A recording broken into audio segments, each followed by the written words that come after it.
Hello again, and this is the next in this series of videos to show you how Cash Forecaster works. And in this one I'm going to just show you very briefly an overview of the data entry. So again, with all of them I've shown you that the green cells are where you put the data entry in. So I'm going to just put in, this is my sales, and I'm going to call this one software sales. So that's my first heading.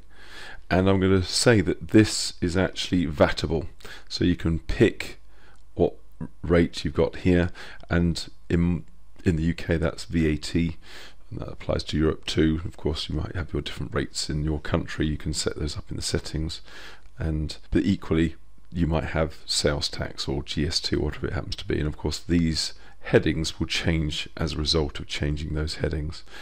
And what I'm then going to do is I'm going to say I'm going to have £5,000 in that month, £5,000 in that month, let's say it goes up to £6,000 and so on. So all you do is literally type in your numbers going across the screen here, so month by month. And then the system will do everything else for you. So once you've put in your heading for your particular sale, what rate of VAT or sales tax or GST or whatever it is in your country, or not as the case may be, the system will do the rest for you by putting the numbers here in your profit and loss account. So remember that's 5,000, 5,006, 5,500, which is net of VAT. It will also pull the numbers into your cash flow,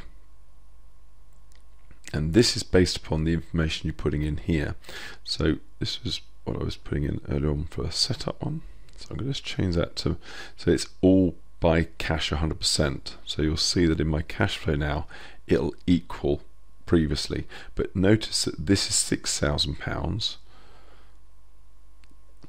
which is 5,000 plus the 20% VAT, because of course your cash flow will be what you get in terms of VAT inclusive or sales tax inclusive.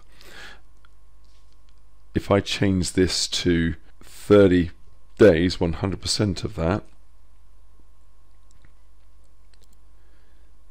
if I come back to my cash flow forecast, you'll notice that the 6,000, 6,000 so on, which is the VAT inclusive, move to the following month.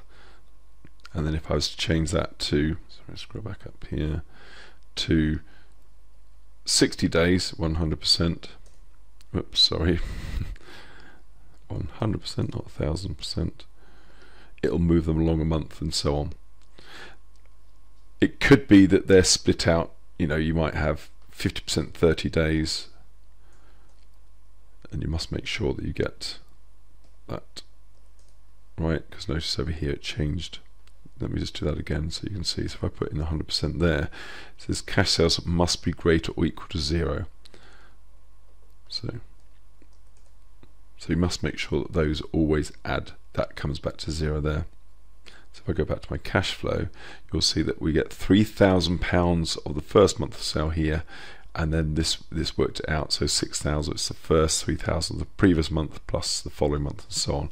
So all the calculations are done for you based upon the data you put in and the settings you put within the system.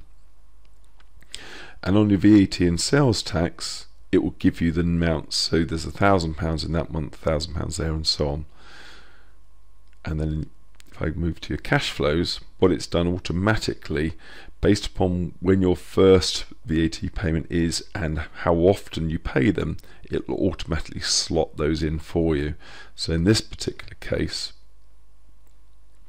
we've set it to quarterly, and we say our first payment is in month 1, but of course because there's nothing in month 1 because we never have an opening balance, the next time it will be month 4. So month 4 is the first time, and it's done the calculations for you.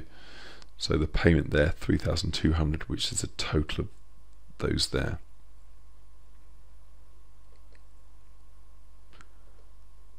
On the summary trading report, it will show you the numbers too.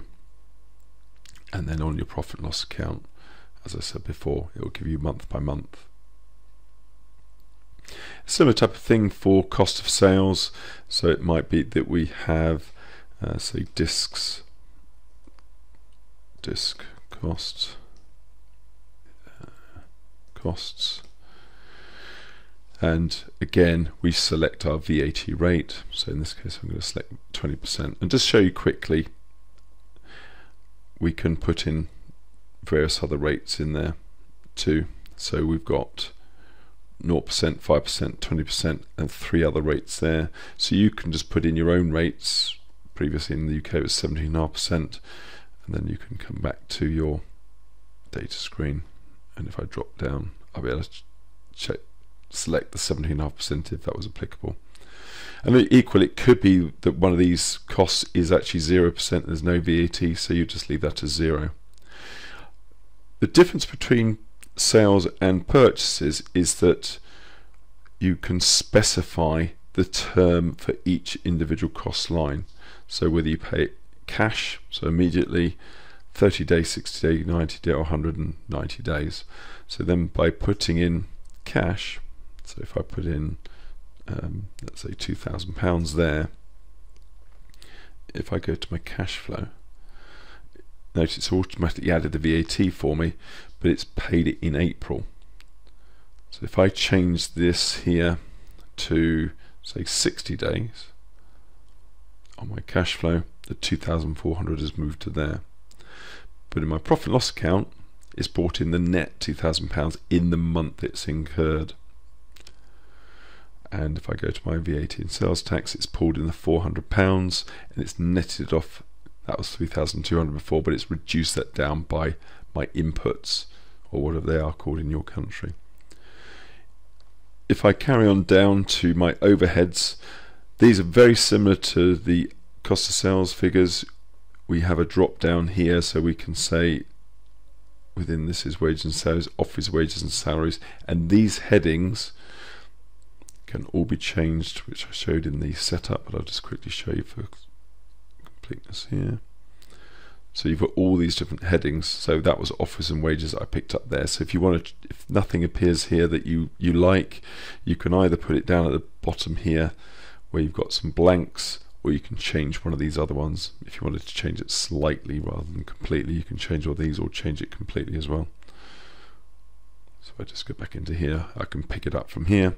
And again, you can select whether it's vatable or not. Obviously wages is not vatable, and whether it's paid cash, 30 or whatever, 30 days and so on. Wages is paid within the month, and then you put in your figure in there, so say £1,500. I'm just going to put in an overhead too, so I'm going to select, say, let's have a look, insurance. In this country there's no VAT on insurance, and that's paid cash again, so I'm going to put in £500 there, and I'm going to select another one. Let's say telephone. There is VAT, so it's 20%, and that's paid in 30 days after invoice, so that's say £200, and so on. You just work your way down, selecting the expense heading, printing, postage, stationery, the VAT rate or sales tax or GST rate applicable to that, and how soon you pay it, and then the amount in the relevant month. And then the system will do the rest for you. So with regards to trading, we had disc cost of £2,000 in April, and it will tell you the VAT rate and the total in there. And on the overheads, we'd put in a couple of things. So we'd have office wages and salaries £1,500, insurance £500, telephone £200, and printing, postage, but we didn't actually put anything in there. And every time you selected the expense heading, it would put it here, and every time you put in an amount, it would spread it across here too. On the profit and loss account, with these ones, the expenditures, it will summarize them. So wages and salaries cost was £1,500 in total anyway, just one heading. So the total of the £700, if we move across to the overheads as we showed before, 500 plus 200 is your £700 split out. Carrying it down on the data screen, you've got bank charges as financial overheads, and again you can change those headings. You just pull down the drop down, whether there's vatable or cash, the payment terms. You've got other income, and then you've got your stock and work in progress, so whatever amounts these go up and down within the month. So you might have a lot of purchases and say this month and have a lot of stock there and so on, and it'll automatically adjust the amounts within your profit and loss account. Here we have our loan advances, but I'm going to leave that for a bit more detail within the loan section setup video, because there's quite a lot to that. I don't want to spend too much time, but you can put your loan advances particularly specific for each of the months you receive them here, and any lump payments that you make on your loans too. Any capital advances or dividends or drawings if you're a non-corporate company, and these headings would change accordingly.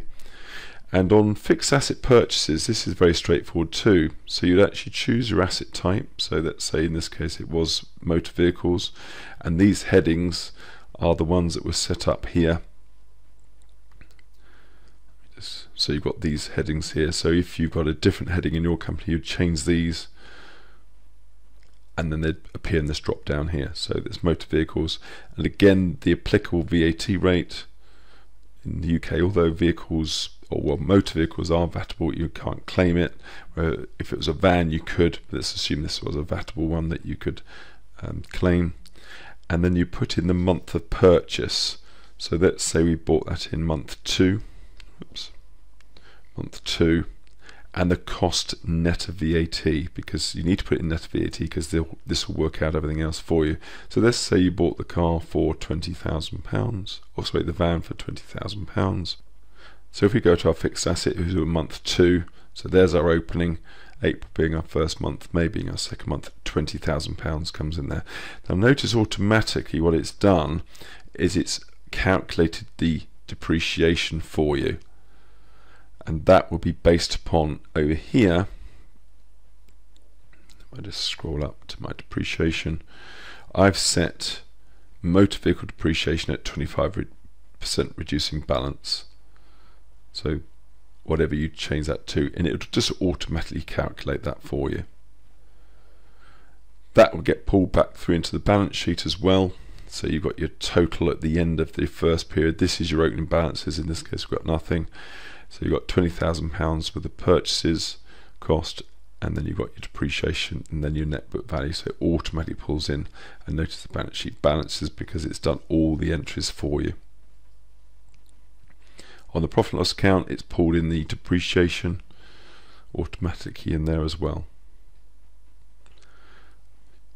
If I carry on down, we've got other debtors. So if you had some other debtors, these are whether it's received your payment within the month. We've got prepayment adjustments as well, and you've got directors' loans. So if the directors are putting money in or drawing it out, you'd enter these here, and it would automatically just filter that through into the relevant reports or in the cash flows in that particular case.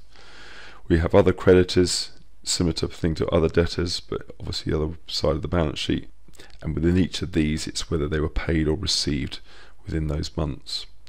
You've got accrual adjustments too, so it will adjust your profit and loss account with accruals. Here we have a VAT override.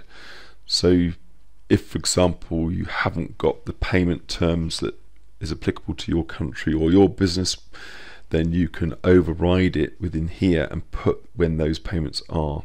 So for example, if I just scroll back up here, if I come back here and change the override to yes, and you can also change it to whether you ignore the normal payments as well, but so change that to yes, and then what will happen is it will rely on this information now. So if I come back to my cash flow, my VAT payments have disappeared off of here. So what I now need to do is I now need to put in, let's say I've paid £1,000 there, the £1,000 comes in there, so it's overridden the actual numbers automatically. On the invoice discounting, you've got a section here where you can put in specific repayments, but I'm not going to go into that detail without, I'm going to do a separate video on that. And then also you've got the opportunity to put in quarterly corporation tax payments versus the standard setup that we've got.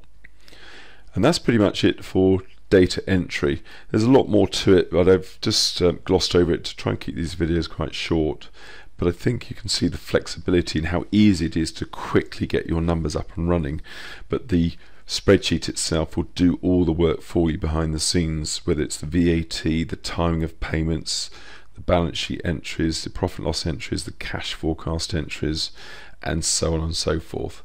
And just makes life a lot easier, and you can get cash flow forecasts done very, very quickly, whether that's for the bank, for investors, or just for a board meeting, what have you. So that's it for this one. Thank you very much for listening, and bye for now.